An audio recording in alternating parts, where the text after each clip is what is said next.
Okay, so kita nak bincangkan perjalanan dia. Okay, so apabila kita tarik saja nafas, so udara sedutan ni masuk dan mempunyai oksigen yang berkepekatan tinggi. Okay, awak bayangkan awak baru saja tarik nafas.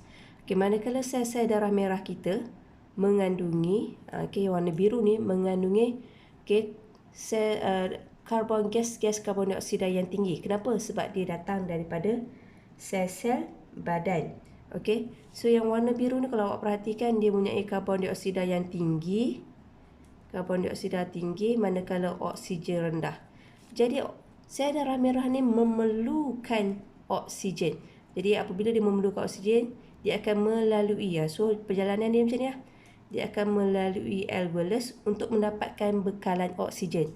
Jadi oksigen yang berkepekatan tinggi ni akan bergerak masuk ke dalam sel darah merah. So oksigen ni pun akan bergerak masuk.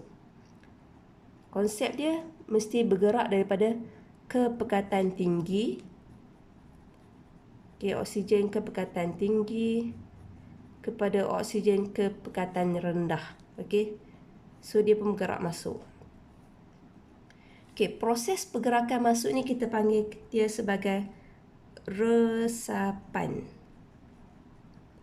Okay, resapan. Manakala tadi sel darah merah yang datang daripada sel-sel badan awak yang mempunyai karbon dioksida tinggi, manakala oksigen rendah. So dalam ni banyak karbon dioksida lah.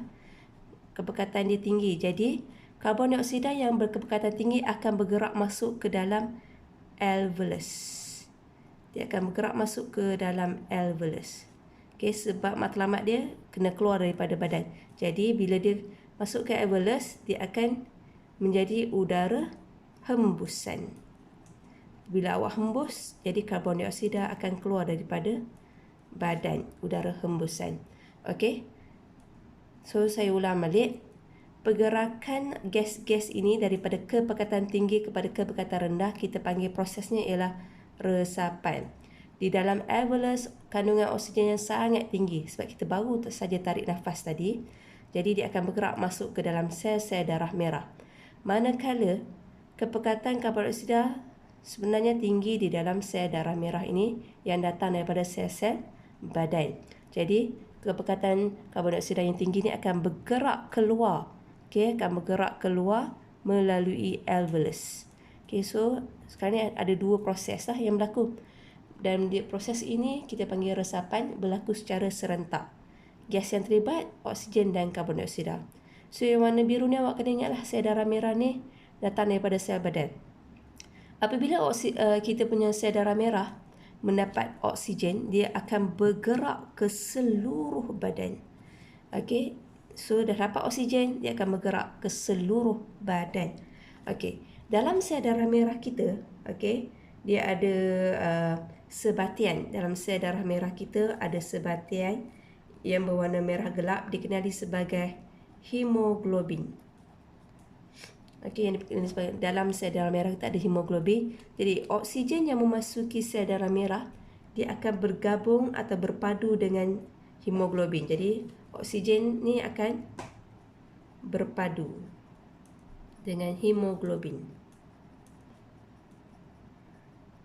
Okey, bila dia berpadu, dia akan membentuk oksihemoglobin.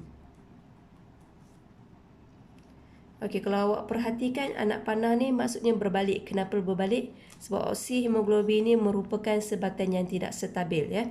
Okey, so sel darah merah ni dalam dia ada hemoglobin. Apabila oksigen masuk, dia akan bergabung berpadu dengan hemoglobin dalam sel darah merah membentuk oksihemoglobin, sebatan yang tidak stabil dan seterusnya kepada sel-sel badan.